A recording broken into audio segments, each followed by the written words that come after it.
Dave is not late. He's right on time. Hello, folks. How are you? Dave Neal here, stand-up comic, host of the Rush Hour podcast. Hey, thanks. I've been getting the thumbnail together. We have breaking news to get into. Might as well get my breaking news button open. We're going to share the new motions. Dave is not late. He's right on time. Hello, folks. How are you? Dave Neal here. Hold on. Wow, that scared me. I heard myself right there. All right, here it is. Ladies and gentlemen, breaking news in the Baldoni universe. We have Baldoni breaking news. A new motion to dismiss has made its way onto the docket. Thank you to those kind people that shared it with me. I think it was Lauren who got it to me in the chat on Patreon. So everyone, let's just gear down and we're going to cover this right now. Let's wait a minute or two. We'll populate the room. I'm going to crack open a cold Celsius. Peach mango for the boys. That's good. God damn, this should be a sponsor. All right. Don't sue me for enjoying that cold Celsius. So I've got so much to get into.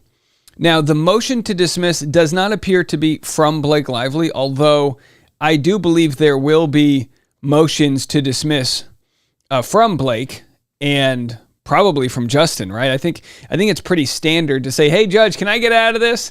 It's almost like, remember in school when you're like, can I go to the bathroom? And then just 70 minutes later, you come back with, you're soaking wet. And you're like, what were you doing in there? I don't know.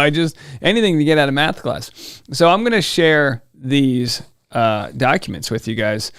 There's one that's a 2-pager and the other is a 33-pager. So again, where the hell did it go? Oh boy, it's disappeared here. Give me a second. Oh boy, it's already gone. There it is. It's just popped up. So this is Blake versus Wayfair Studios. Blake's the plaintiff. And this is, you've got Blake versus Wayfair, and then you've got Wayfair versus Blake. It's like that everyone's just pointing the guns at each other here, and that's the world we live in. Vision PR and Leslie Sloan's memo of law in support of their motion to dismiss the amended complaint for attorney's fees and costs. They say, not only do we not want to be here, but somebody pay me to get out of here, pay my bills. So again, we're going to get into this. The first 2-pager just is pretty simple. Please take notice that for the reasons stated in the memo of law submitted here within, Leslie Sloan and Vision PR, by and through their attorneys, Boyes, Schiller, Flexner is a cool name, hereby move this court before the Honorable Louis Lyman, United States District Judge of the U.S. Courthouse, 500 Pearl Street, so for an order dismissing the claims against them with prejudice pursuant to Federal Rule of Civil Procedures, awarding them attorney's fees and costs under New York's anti-SLAPP law, and striking Exhibit A to the amended complaint pursuant to Federal Rule of Civil Procedure. So the anti-SLAPP, that is them saying, we feel as though we were brought into this out of retaliation and we don't want to be a part of it. Do they have a case? We're going to look into it right now as we populate the chat. We're approaching 1,000 people. And do me a solid, if you like what we do over here, the best way to show your support is to hit the like button, leave a nice comment, and then also you can decide whether or not you want to subscribe to the podcast, The Rush Hour. More on that in a minute. So leave a comment. Let me know where you are coming from. Oh, Roseanne said, I like Dave's summary because it's easy to digest, easy on the ears. Yeah, I'm like plain rice. I'm easy to digest. I am good if your stomach is feeling bad. What is it called? Bread, rice. What else are you supposed to eat? Tomato sauce? Whatever. I don't know. Monica said, I think most of us will be disappointed if he doesn't win. We'll have to see. Erica Morales says, I've never been so early in my life. Oh, we're happy to have you.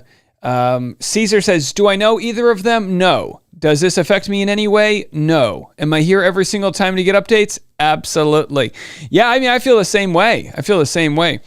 Caesar says, I heard somewhere that it's JB team asking to dismiss her amendment.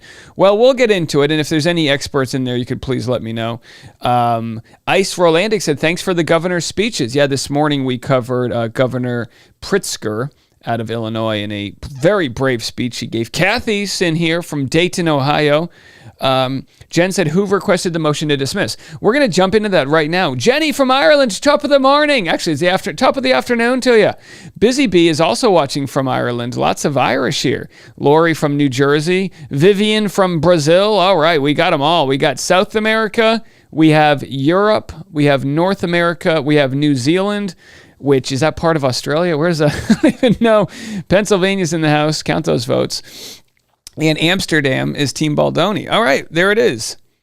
Oh, very nice. A small bitchy banana says, I admire you, Dave. I'm a fan. We appreciate you guys. And Nina from Singapore. So we have Asia.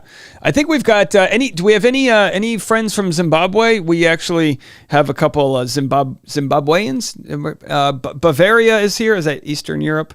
And Germany, Canada, obsessed in the UK. That's a great, New Hampshire, live free or die. Very nice. South Africa. All right. We do have Africa. We have South Africa.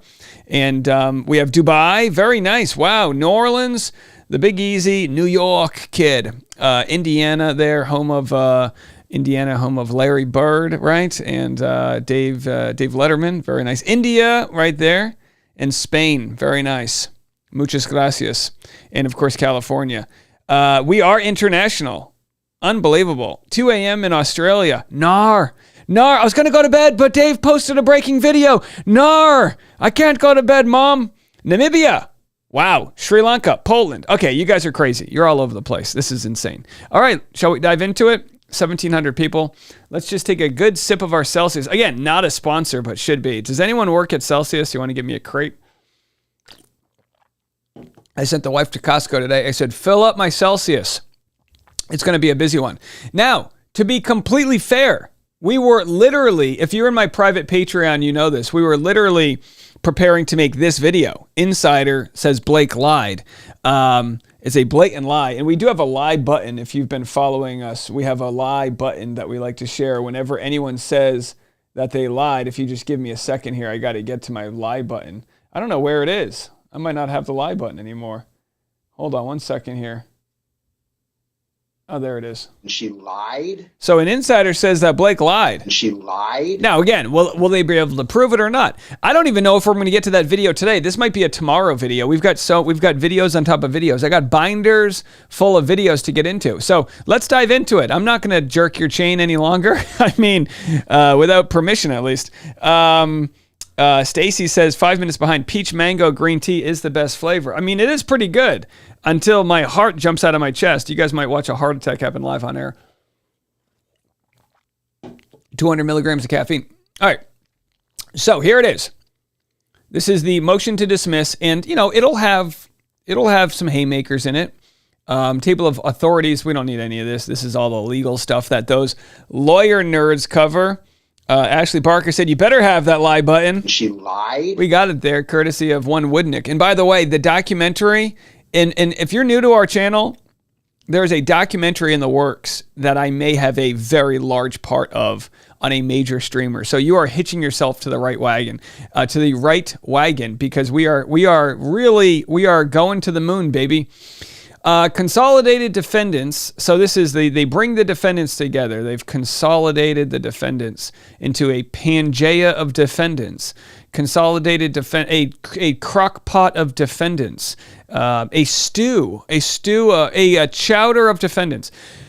Leslie Sloan and Vision PR respectfully submit this memo of law in support of their motion to dismiss the amended complaint for failure to state a claim for attorney's fees and to strike Exhibit A from the amended complaint, pursuant to Federal Rule of Civil Procedure and New York's anti-SLAPP law. So let's go really quickly to what Exhibit A is. So if you just give me 1 second, I'm going to get Exhibit A right here. I've got my friend sent it to me. And if you just hold on 1 second, we're going to pop up Exhibit A. We've got all of these documents thanks to our good pal Lauren here. It's one of them. Is it this one? Oh, here it is. There's Exhibit A. So look at how fast we got to that. So this is a email from Lynn. I guess I'm assuming, is this the same Exhibit A? Dear Eileen and Joseph, with the tentative resolution of the SAG strike, we're writing to address how to handle a return to the set. Why? So this is from Lindsay Strasberg, Esquire, of Sloan, Offer, Weber, and Dern, LLP. Procedures for return to production. In order for Blake to be able to return to production on the film, each of the following protections must be agreed to in writing. So again, these are all of the protections she asked for. Which again, early on, you go, why would she ask for all this crazy stuff if you didn't need it? We'll get into this. Let's just keep this open. We'll get into this as we need it. Preliminary statement. Daily Dose of Dana says, "Hi everyone, Dave. What is happening now? Good to see you, Daily Dose. Well, this is a new court document that someone from our beautiful audience scrubbed from the internet. I actually think Lauren got it, so let's give Lauren credit here. You can go to Lauren's Lauren is on YouTube here, and again, she's been blowing it up. I mean, what did you double your audience size? 8.4 thousand subscribers. So there she is right there. And she's got a motion. She's got all of the motions and all that jazz. All right, so let's continue. So preliminary statement. Justin Baldoni has spent years profiting off the feminist and Me Too movements, peddling books, podcasts, TED Talks, and more, using slogans about believing survivors, ending victim blaming, and promoting informed consent. His conduct in this dispute is therefore sheer hypocrisy.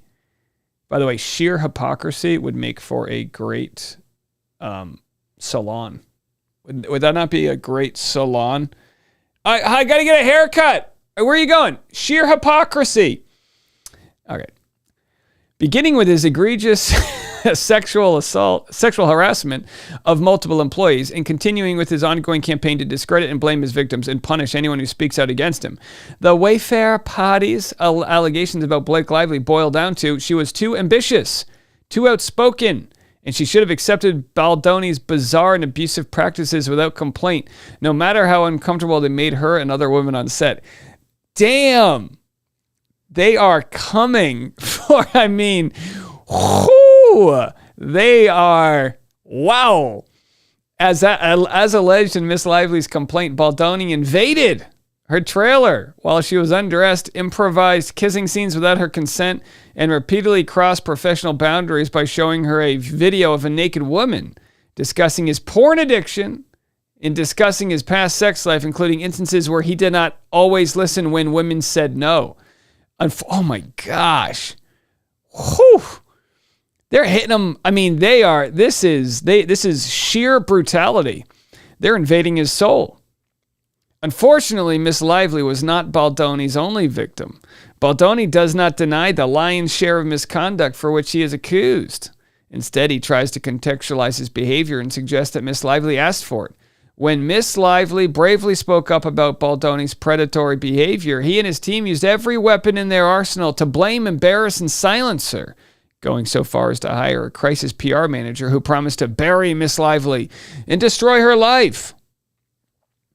I mean, is this somebody who wants to get out of it? It kind of feels like they're poking the bear.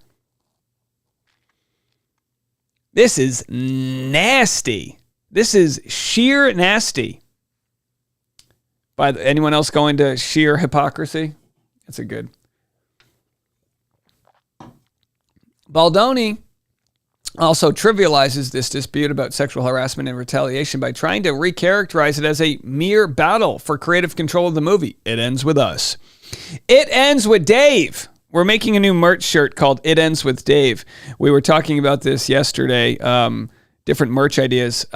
We've settled on It Ends with Dave, and someone said Dave's Dragons, which I thought is a good one, right? So Dave's Dragons.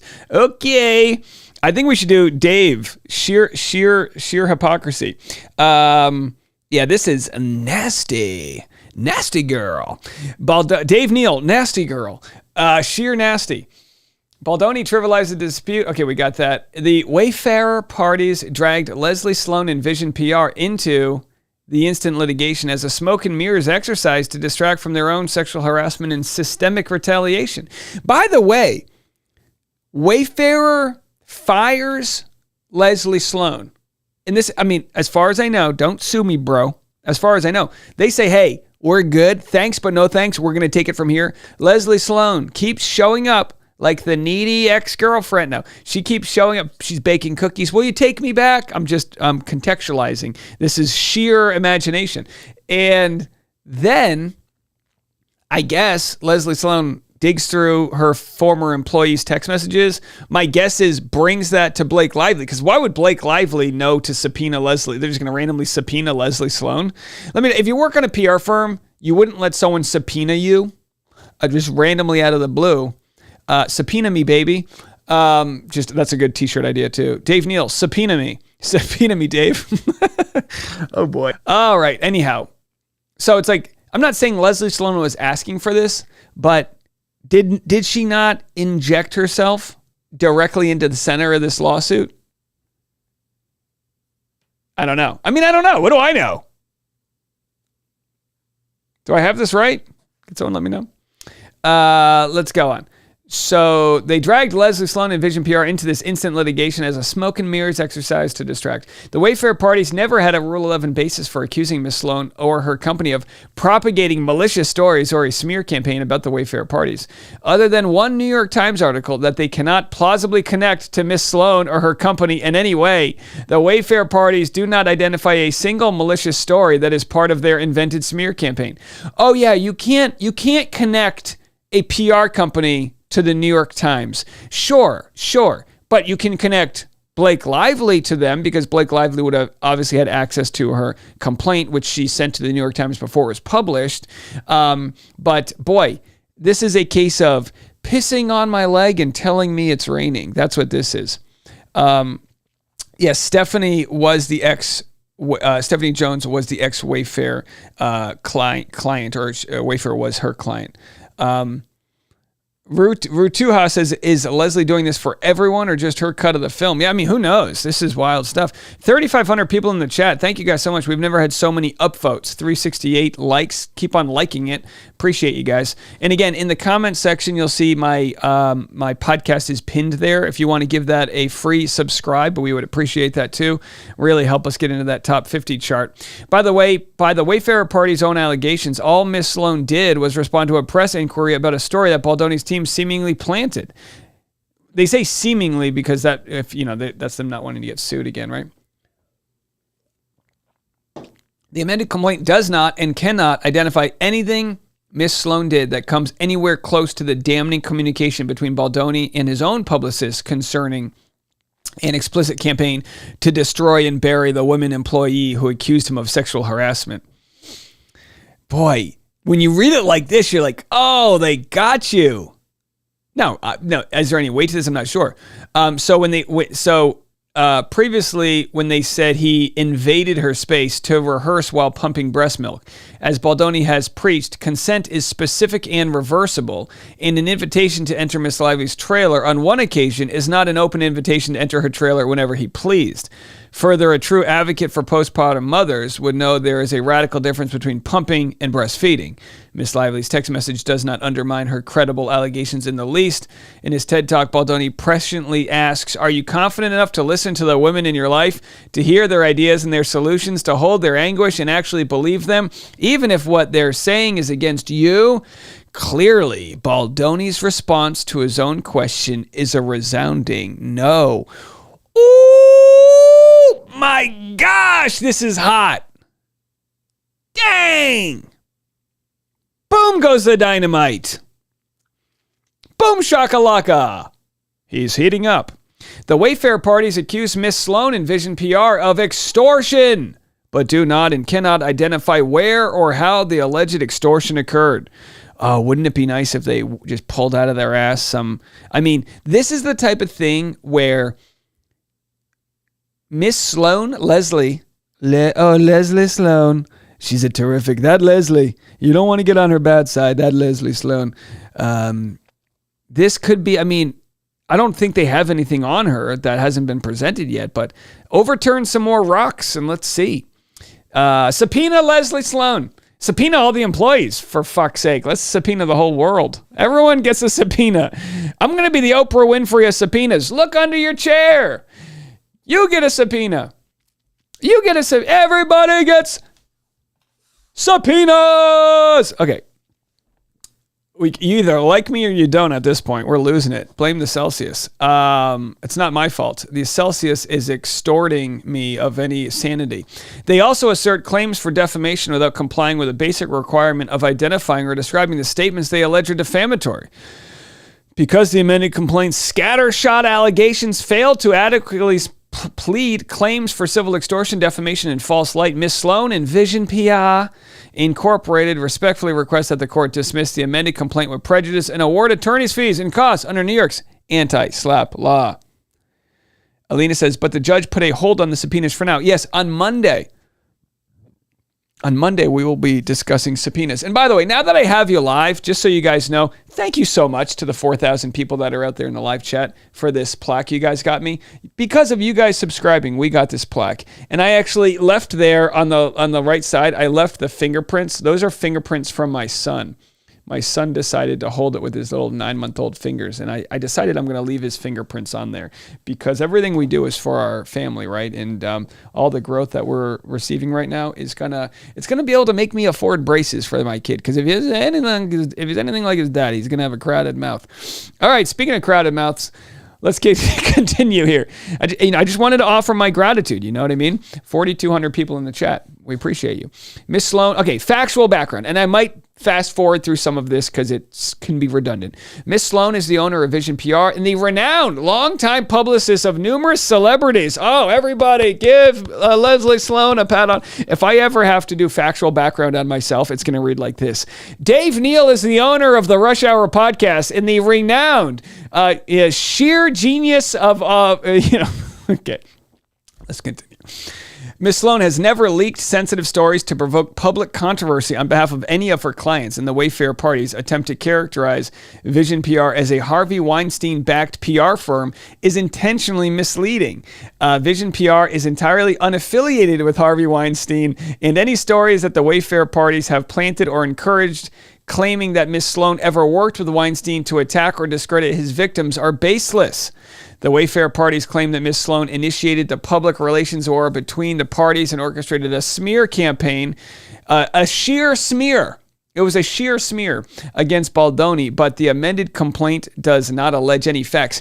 Anyone in the audience, does anyone know? I don't want to research this right now, but does anyone know if Leslie Sloan did work with Harvey Weinstein? Because there might be more to the story.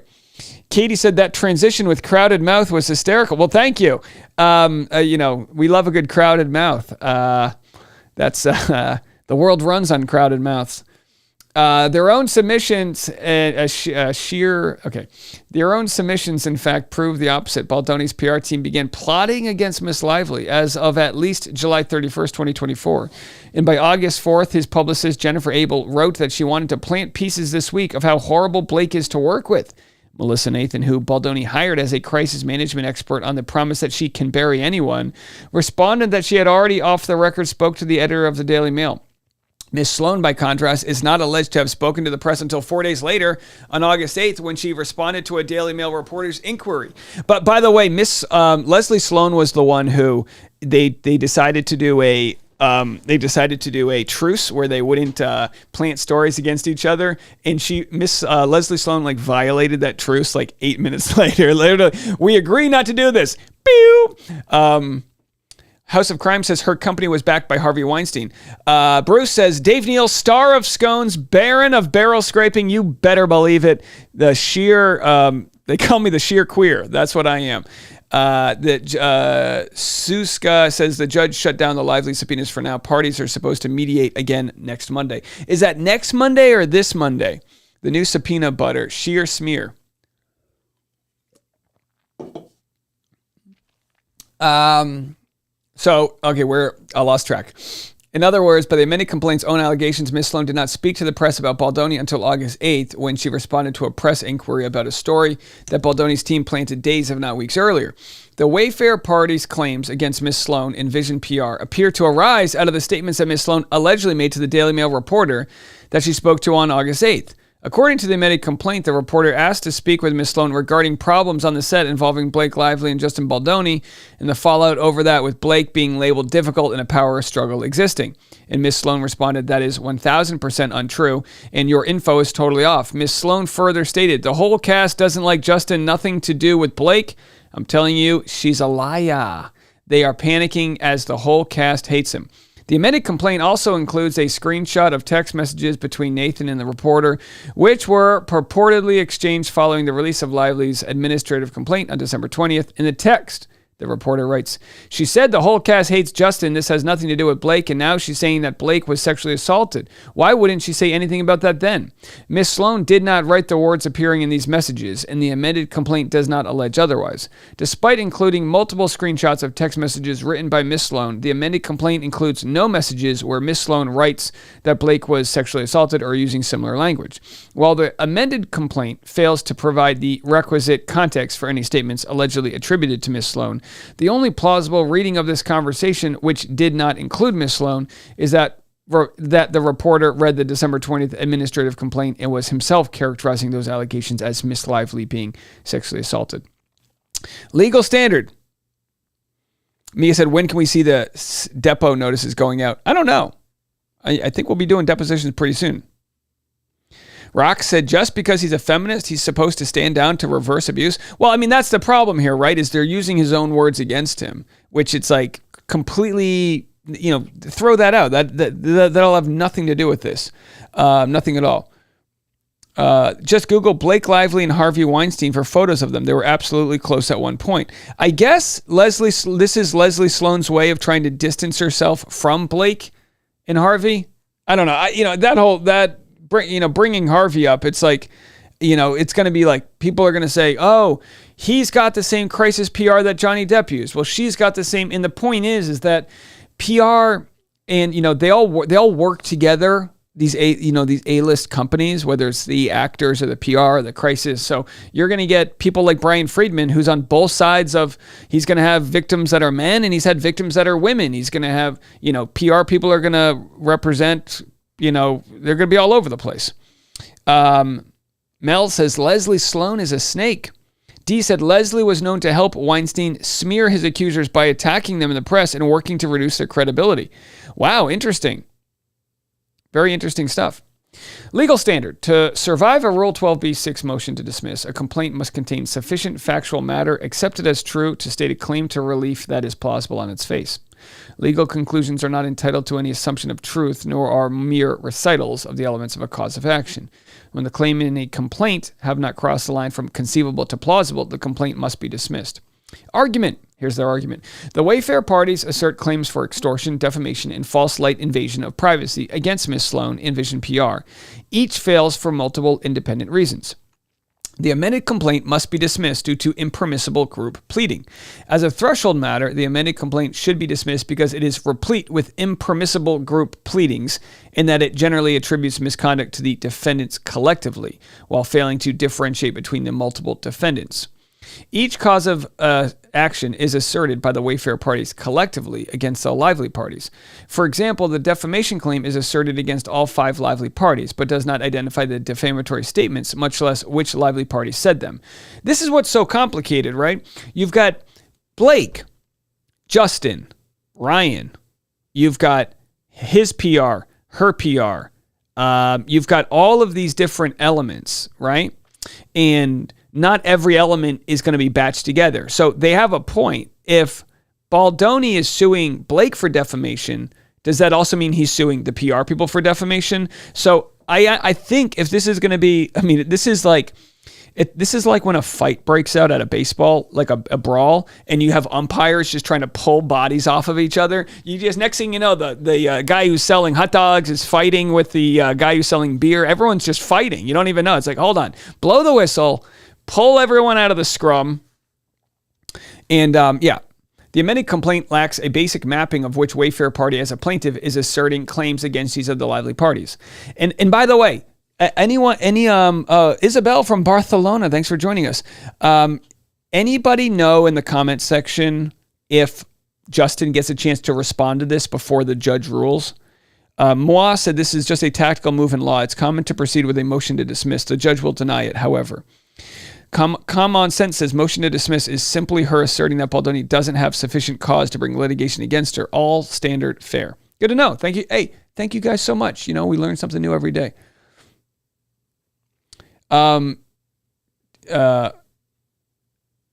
Chrissy said, Dave, if you're making I'll blow you for a cookie hoodie, I want 2 of them. Well, I mean, I'll do it. I got a crowded mouth, but anything for a cookie. Mel says Sarowitz billionaire is also Baha'i religion. Yes, we'll be covering that.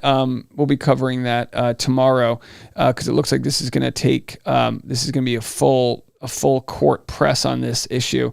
So yeah, we're going to get into all of this. But again, we're getting actually several. We're getting some spams right now of downvotes. So if you haven't already, hit the like button. We're at 771 likes. If we could get that up to 1,000, that would be fantastic. We have nearly 5,000 people in the chat. Look, we won't be everyone's cup of tea. I understand that, but it's always interesting when we get a slew of downvotes. We always wonder, is Leslie Sloan in the chat? Do we have her? Hey, Leslie, how are you? I know your mouth's crowded over there, but quit smearing my channel. I love the word smear, right? Isn't smear such a good word? You can smear, cream cheese. You can smear somebody. It's a very is a useful word, whether it be applying cream cheese. No one says spread a little cream cheese on my bagel. You say smear it up, bubbo. I got a crowded mouthful of bagel. You can tell I haven't had bread for a month and a half. The amended complaint lacks a basic mapping of which Wayfarer party as a plaintiff is asserting claims against each of the lively parties. So, okay, we get into that. There's no viable defamation claim that the Wayfarer parties can assert against Ms. Sloan because Ms. Sloan is not alleged to have made a single statement, let alone a defamatory one, regarding anyone other than Baldoni. Similarly, the Wayfarer parties cannot assert an extortion claim against each of the lively parties when Ms. Sloan is not alleged to have received anything of value from any of the Wayfarer parties, and she did not communicate with anyone other than Nathan. Maybe they can argue there might be an extortion claim for her trying to keep her contract with them. But again, I'm not really sure that's a contract law issue way above my pay grade. This is all above my pay grade. Naveed said Harvey backed her company in 2014. Which company did they back? Did Harvey back Vision PR?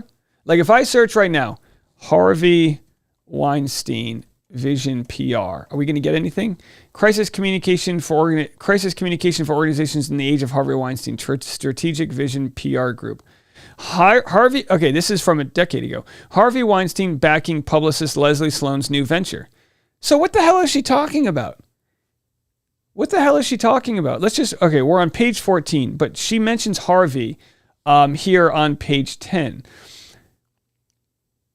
Ms. Sloan has never leaked sensitive stories to provoke public controversy on behalf of any of her clients. In the Wayfarer party's attempt to characterize Vision PR as a Harvey Weinstein-backed PR firm, it's intentionally misleading.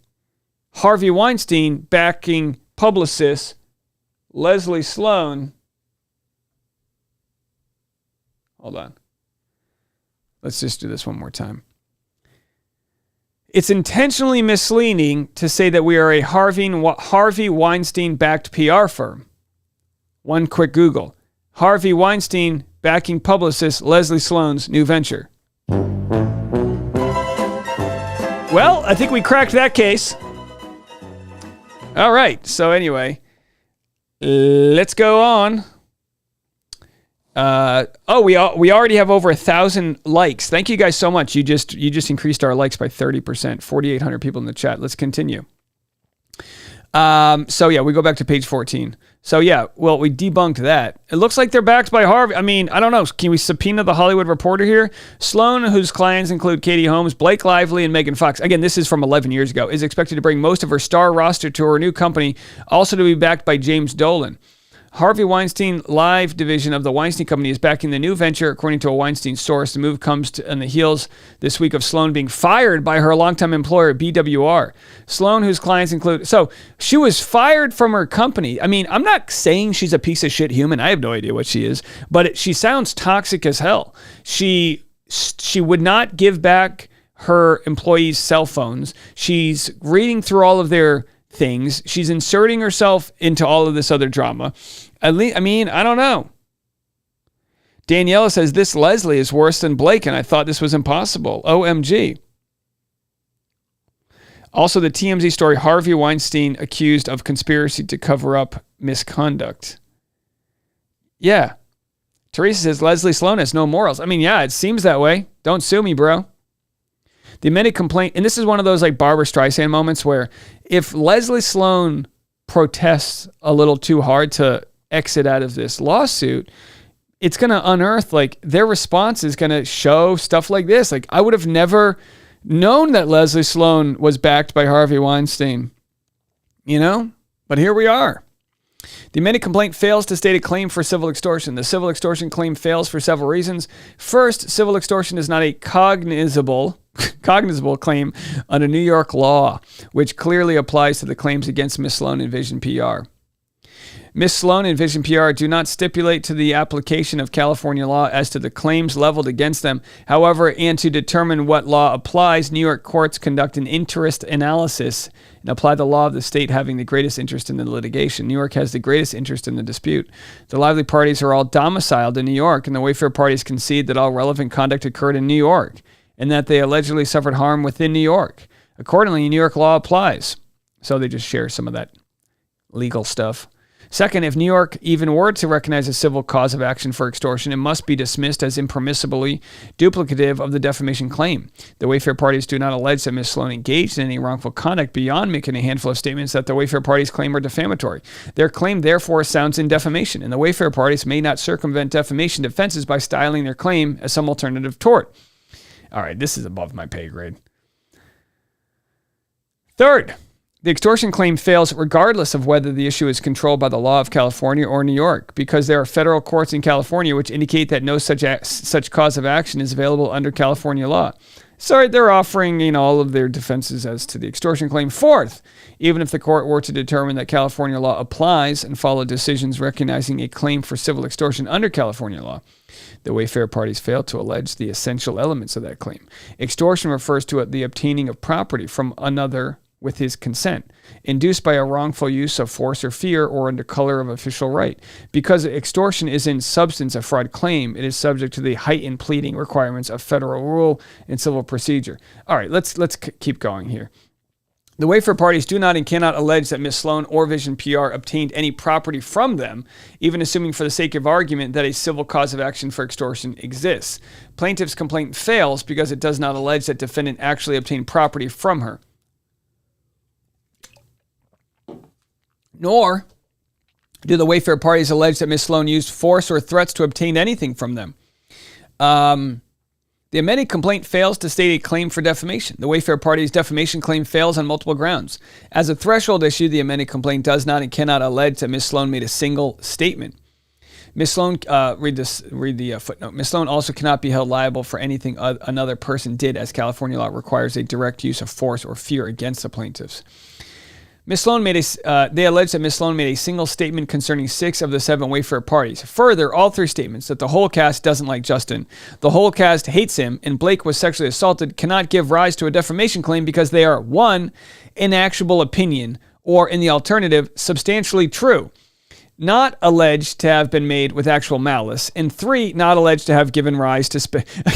Look, I wasn't making these claims out of malice. I was just saying that Blake was sexually assaulted.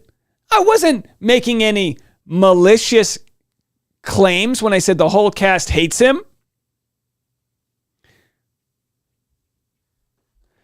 So very interesting stuff.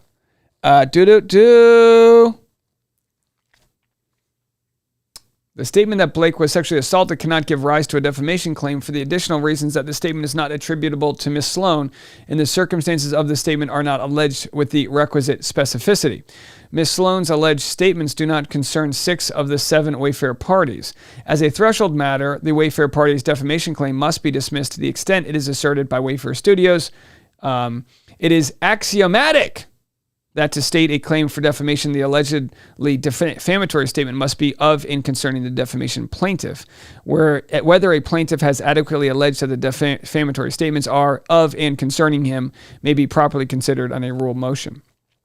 Here, the Wayfair parties do not even attempt to allege a single statement by Ms. Sloan that is of and concerning 6 of the 7 Wayfair parties, and instead allege that Ms. Sloan made a handful of statements concerning only Baldoni. Accordingly, the Wayfair party's defamation claim must be dismissed to the extent it is asserted by anyone other than Baldoni. Ms. Sloan's alleged statements are inactionable opinion, or in the alternative, are substantially true. Ms. Sloan's alleged statements are inactionable opinion. The Wayfair party's defamation claim also fails because Ms. Sloan's statements reflect inactionable opinion. All right, if they say inactionable opinion one more time, I'm going to be so pissed. I'm going to sue somebody. I'm going to sue them, and that'll be actionable. Kanani says, how can Weinstein back anything? Thought he was in prison. Yes, this was 11 years ago. Fabi Pivit says, axiomatic sheer hypocrisy. Yeah, that's right. When I go to my new hair salon, sheer hypocrisy, I'm going to ask for the axiomatic. Can I get the axiomatic a little on the back? Ms. Sloan's statements are inactionable opinion. Defendants cannot be liable for simply expressing their opinion, no matter how unreasonable, extreme, or erroneous. My opinion, this Leslie Sloan sucks. I've got an opinion. Oh, hello to my Lauren friends. Lauren, good to see you. Thanks again for all the love and support. Teresa said, Leslie Sloan meeting Stephanie Jones was the perfect storm. Unhinged PR professionals colluding together to ruin their lives and everyone else around them. Kathleen said, Blake's lawyers lack common sense and think they can spin information. We are not stupid. Heather said, just got a Mint Mobile Ryan Reynolds ad while watching this. we love a good Ryan Reynolds ad. That's me essentially making money off the Lively family. Mixing Stephanie Jones. Hold on. I am mixing Stephanie Jones and Leslie Sloan. Oh boy. Did I miss them? All right, let's continue. Ms. Sloan's alleged statements that the whole cast doesn't like Justin and the whole cast hates him are clearly statements of opinion. Well, that's bullshit. I mean, I get it. You don't want to be sued for defamation, but it's like, oh, now you're saying it's opinion. You were trying to use that opinion to get everyone to hate Justin Baldoni. Now you're saying, oh, just sharing my opinion, bro. Because these hyperbolic personal sentiments are not susceptible to being proven true or false, they cannot be subject to a claim for defamation. Sorry, bro. I was just being hyperbolic. All right. The statement Blake was sexually assaulted likewise amounts to inactionable opinion given the context in which it was made. As noted above, the amended complaint does not allege what specific words Ms. Sloan may have said to the reporter, what date the conversation occurred, or in what context the allegedly defamatory statements was made. To the extent the Wayfair parties rely entirely on the image capture reproduced at the end of paragraph 193, the phrase sexually assaulted appears to be the reporter's characterization of details, including in Lively's administrative complaint, and not any words Ms. Sloan ever said. Even if Ms. Sloan did use those or similar words, however, where a statement does not appear to be based on any undisclosed facts, but rather offers the speaker's perception of the facts laid out in a public complaint, the statement amounts to inactionable opinion. Oh, inactionable. We're inactionable opinion because a reasonable viewer would understand the speaker's comments to be conveyed his erroneous understanding of the charges described in an article that was simultaneously presented to the audience. All right, so she's saying, I didn't say it, the journalist did. Even assuming Ms. Sloan used that phrase outside the context of discussing Lively's publicly available administrative complaint, and it was not merely summarizing what she read or what others told her, the term sexual assault is insufficiently precise and means different things to different people. Well, I guess we can just say everyone's assaulted everybody. Holding the term assaulted is susceptible to a wide range of meanings. Columbia Health, okay, so then they cite the different forms of sexual assault. Because the text between Nathan and the reporter do not discuss any specific conduct by Baldoni or refer to any specific definition of the phrase sexual assault as used by the reporter, the phrase has no precise meaning that is readily understood. All right, so they again continue to cite why it's vague, you can use it, it's opinion, blah, blah, blah. Someone said the judge responded to the subpoena. Is there any new information? Gigi said, you say opinion, I say slander. Mel said Ryan bought 25% of Mint Mobile. Now he will pay for lawsuits with his stupid ads. Matilda says all of this is so delusional. It seems like they take Justin's ideas as a free card to let women use and abuse him. Harassment at its finest to make him take the blame. Pure delusion. Maria Johnson said, you are confusing me. Well, Maria, ask some clear questions and I will try to give you a nice response. Shadow Rock said Leslie Sloan got her money from Weinstein to start her own PR firm. In the alternative, Miss Sloan's alleged statements are substantially true. In the alternative, to the extent the court finds that any of Miss Sloan's alleged statements are statements of fact rather than statements of opinion, so what they're saying is, just in case you don't think I'm opining in stating fact, the Wayfair Party's defamation claim still fails because those facts are substantially true, which is all that the law requires. A statement is substantially true when it has the same gist or sting as the truth, or when, even though technically false, it conveyed the same effect as the literal truth. And as you guys know, or maybe you don't know, I was threatened with a $120 million lawsuit this year for unearthing a wild fake pregnancy scam.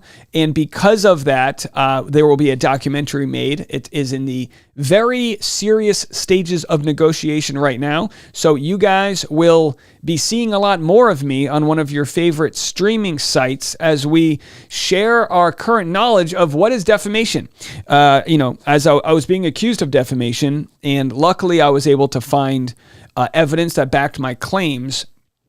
And therefore, if a statement is true, it ain't defamation. So I could say, like, Bill Cosby is a rapist, and I can say that because that's the truth. He is, been put in jail, and I think he's been let out off of some technicality. But the point is if a statement's true, you can say it. Here, the Wayfair parties do not deny the truth of Miss Sloan's alleged statements that the whole cast doesn't like Justin and the whole cast hates him. Quite the opposite. The Wayfair parties specifically allege that the cast sided with Miss Lively, ousted, shunned, and iced out Baldoni, and even refused to attend the premiere if Baldoni was present. But we don't know that. We don't know about the motivation of the cast. Hey, we have our first super chat. Oh no, we have 3 super chats. We have one from Jenna. Thank you guys so much. Oh, this is so kind. I didn't know we were doing super chats today. Jenna said, love seeing your video of little Augie playing with the DJ toy. So cute. Thanks for your hard work and late nights. Keep it up. Oh, thank you. Oh, we also got a $5 from Alexandra. Oh, they're flooding them in. Dave, thank you for your nuanced take on this topic. In this world of instant gratification, nuance is imperative. Yeah, we are in no rush. This is not short form content. We will get down to the truth, aka the cat lady. $5. Sloan was the one who tried to get the case dismissed by saying she's a woman-owned business in court. Gotcha. Thank you. Unbelievable stuff. Thank you guys so much for the super chats. Means a lot. How kind. Oh, how sweet. I just looked and saw my surprise I got. That's like $15 in super chat is like 8 Celsius. I'll make 15 more movies now. I just called my YouTube channel Movies. Are you making any movies today? Nor do the Wayfair parties meaningfully deny the truth of the underlying facts for the alleged statement that Blake was sexually assaulted. For instance, Miss Lively alleges that Baldoni engaged in sexual conduct without her consent, including by biting and sucking on her lower lip during a scene in which he improvised numerous kisses on each take. The Wayfair parties do not expressly deny this contact and merely argue that Baldoni did not need Miss Lively's permission to improvise because he was purportedly in character, and this behavior was apparently acceptable on the show Jane the Virgin. But whether Baldoni believes sexual conduct without permission is appropriate in the workplace has no bearing on whether Miss Lively consented to his unscripted advances, which she did not. Yikes! Oh my gosh! Bruce, thank you so much for sharing the podcast. This is insane. This is insane. They are completely mischaracterizing Baldoni's belief of what happened. And by the way, was there biting of a lip? Did I miss that? Ness says, be better debunked this. This scene was in the book. Brianna says, Blake didn't read the book. Brianna says, this would be the best movie. This will not end well. It ends with not ending well. She is moving to an Amber Heard 2.0, and if you can put a fork in that career, she looks like a massive itch. Well, I like to look at every case differently because different than Amber Heard here, especially because the allegations here are way are way less heightened. And I think that's what makes this so interesting. Like Amber Heard, Johnny Depp it was terrible, right?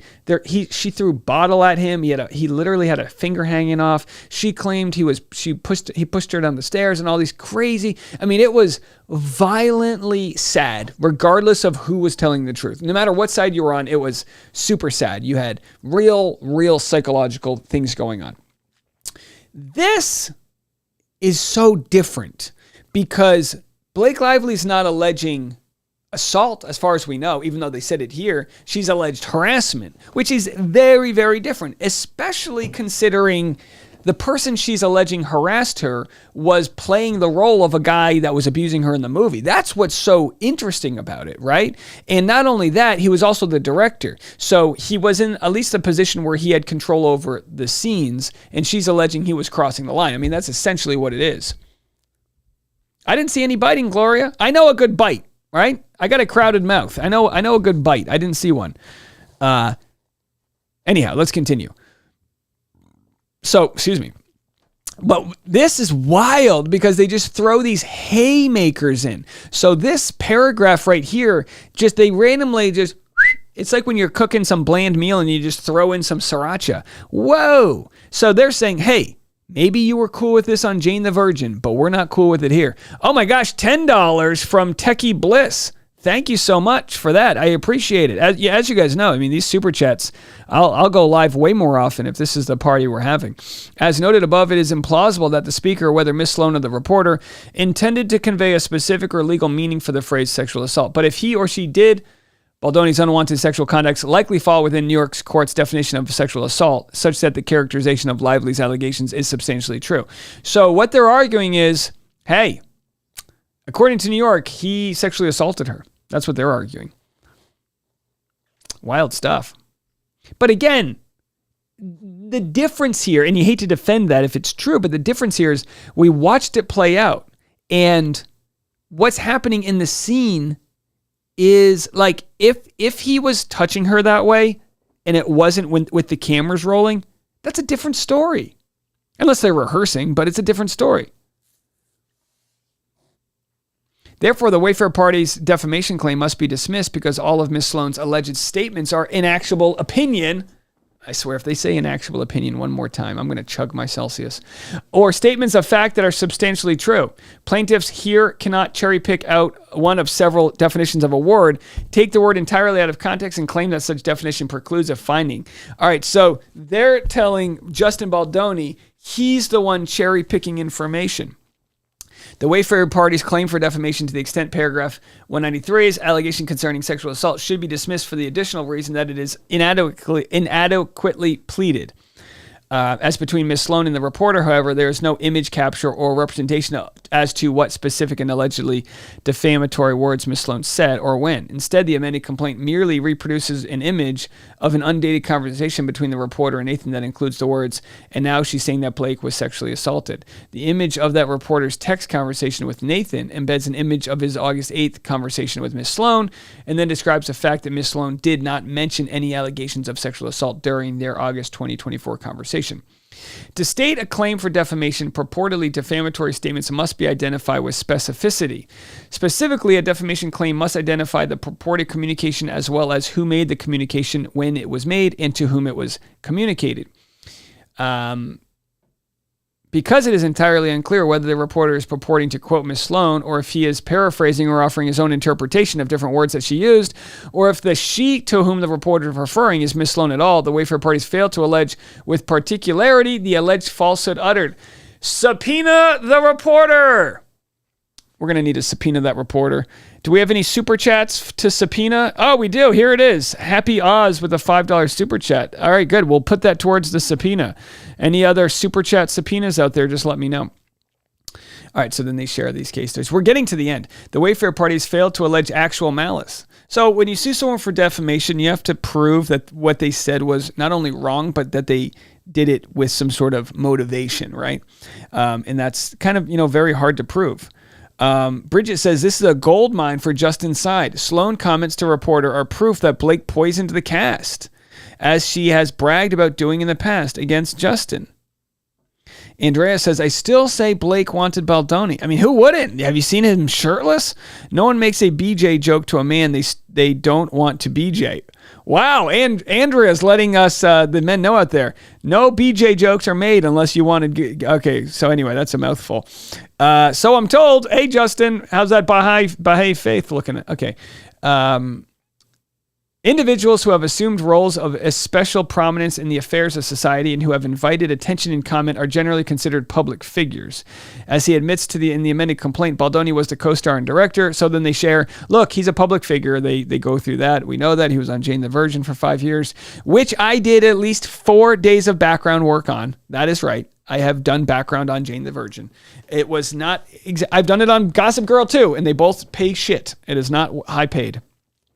I don't know why the CW has some rate that's lower than industry standard. I don't get it. It's exploitative. It's boring.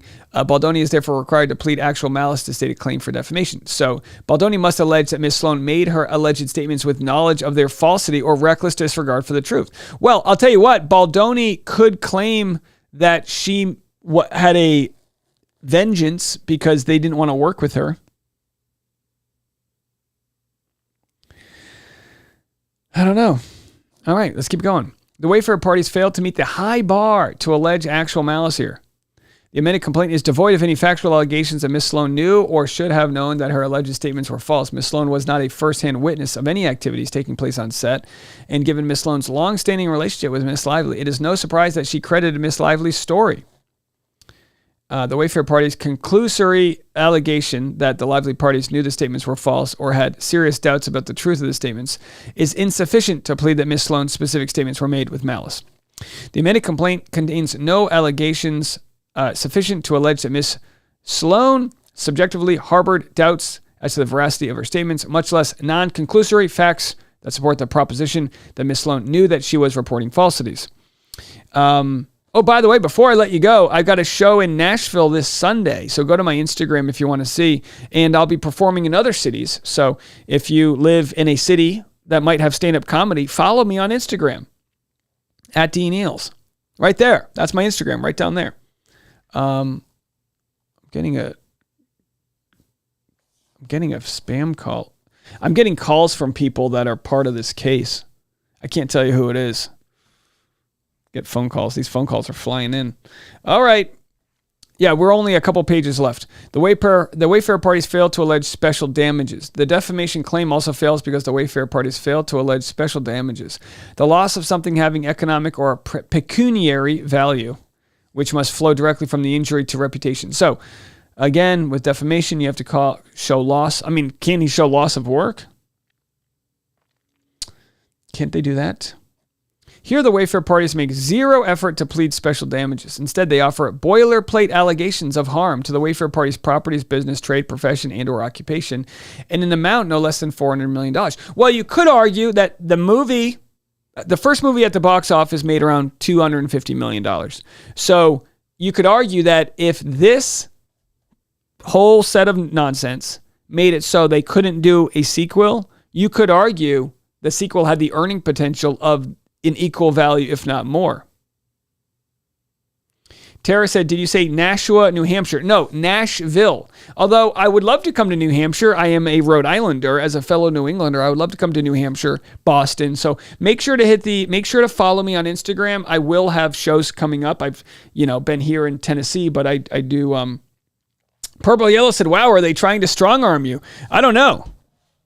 Call me back. We can just, yeah, I'm getting phone calls, folks. Wow. Uh-oh. Should I end the stream? Never. No, it's okay. The Wayfarer parties make zero effort to plead. Okay, so the $400 million. The unsupported $400 million figure only confirms the deficiencies in the amended complaint. Such round figures with no attempt at itemization must be deemed to be a representation of general damages. All right, so they want to itemize the damages. Pleading damages in the round amounts of $2 million and punitive damages of $5 million are inconsistent with a claim of special damages. The amended complaint fails to state a claim for false light. The Wayfarer party's false light claim also fails as a threshold matter. False light is not a cognizable claim under New York law. The false light claim is impermissibly duplicative of the defamation claim. All right. The false light claim for all of the same reasons that the fails for. All right, so they're saying the false light claim fails for the same reason the defamation claim fails. The false light claim fails because the Wayfair parties failed to allege that Ms. Sloan made any statements concerning them that would be highly offensive to a reasonable person. Again, just the same bullshit. Ms. Sloan and Vision PR are entities entitled to attorney's fees and costs. So they say, pay up, bitch. They're saying this is an anti-SLAPP case, which means it was used to retaliate against them. The term public interest is broadly defined, so they want money. Under the anti-SLAPP law, fee shifting awards are mandatory, not discretionary, whereas here a lawsuit was commenced or continued without a substantial basis in fact in law. So by them saying it's anti-SLAPP, they're saying pay us the money. Pay me the money. Pay me my money. The court should strike Exhibit A to the amended complaint. We already shared that. They want them to strike that exhibit. But why? Exhibit A is an unsigned, one-sided factual narrative containing selective excerpts of emails and text messages with numerous redactions and alterations, including text, underlying, and other annotations. Oh, I might have had the wrong Exhibit A. Rule 8A requires that a pleading contain a short and plain statement of the claim showing that the pleader is entitled to relief. Ms. Sloan and Vision PR do not invoke the anti-SLAPP law's procedural protections and instead invoke only the fees provision, which is substantive. So they want fees. Boring, boring, boring. Conclusion. Are you guys ready for the conclusion? For the foregoing reasons, Leslie Sloan and Vision PR respectfully request that the court dismiss the claims against them with prejudice, award them their attorney's fees and costs under New York's anti-SLAPP law, and strike Exhibit A to the amended complaint. And I got my gavel here. Thank you so much. And your request to be dismissed, denied. Can you imagine? Yeah, the YouTuber's also a lawyer. Denied. You can't do it. I don't just have gavels. I'm also an investigator. I went to Home Goods. My wife spends all my money at Home Goods. Every super chat you guys give, my wife spends on vases. Why do women love vases so much? I don't get it. And either way, I was like, I saw this and it was $10 and I said, honey, I'm going to buy this just for a thumbnail, just so I can do that in a thumbnail. And I said, I bet you I'll get a $10 super chat right away because people love a good prop, and that's where we are. Natalie says, hi from Las Vegas. Love the podcast. Hey, I'll be in Vegas end of May. Maybe I'll put a show together. So again, I want to thank you guys all so much. Before you guys go, I have more content coming your way, but if you do want to follow me, I would appreciate it. We're at 75.1 thousand followers, and boy, would it be nice to get that number up to 100,000. I would be very nice to get that number up to 100,000. You can see videos of my baby playing, and here we are unboxing. You can watch this. Because of you guys, we were able to get our official play button right here. So this play button right here. And we got this when we hit 100,000 on YouTube, which took me a really long time to get up to 80,000. It took me 10 years to get up to 80,000. And then thanks to you guys, we got up to 118,000 in just 2 weeks. NJ says, hi from Zimbabwe. Good to see you. We have a hi from Georgia. Is that Georgia the state or Georgia the country? But anyway, I appreciate you guys. And thank you all so much. Augie, it was very happy to see my unboxing. He was a very happy boy, but that's my studio right there. We got the 100,000 subscribers. He was like, this isn't a toy I can play with. If I can't play with a toy, I don't care. So either way, you can go watch that video. Oh, there it is.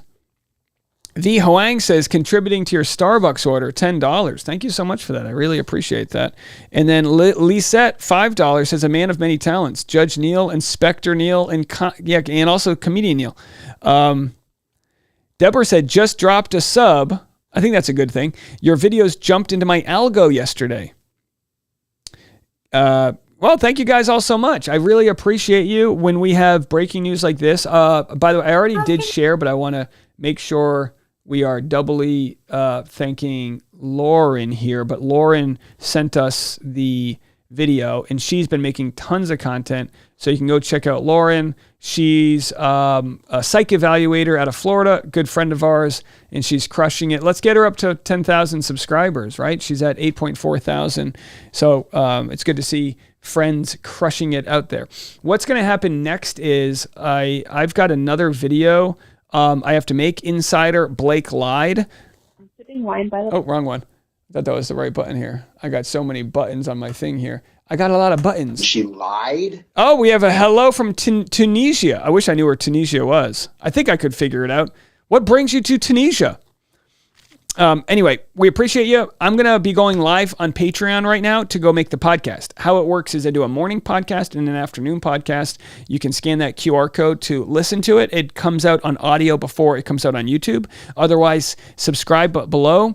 And by the way, I don't like to drop the links to people's YouTube channels because the best thing to do is to type it into your, oh boy, what did we just do? The best thing you can do is actually type it into your YouTube web browser, and that way it'll train the algorithm to go find Lauren more often. So there's her name right there. Lethal Lauren 904 is the handle, and that's how you can go find it. Yeah. Someone said, any updates regarding Laura Owens? Well, we have a lot of work going on with the documentary. We have multiple people fighting over who's going to make this thing. So lots going on. No update as far as the appeal goes.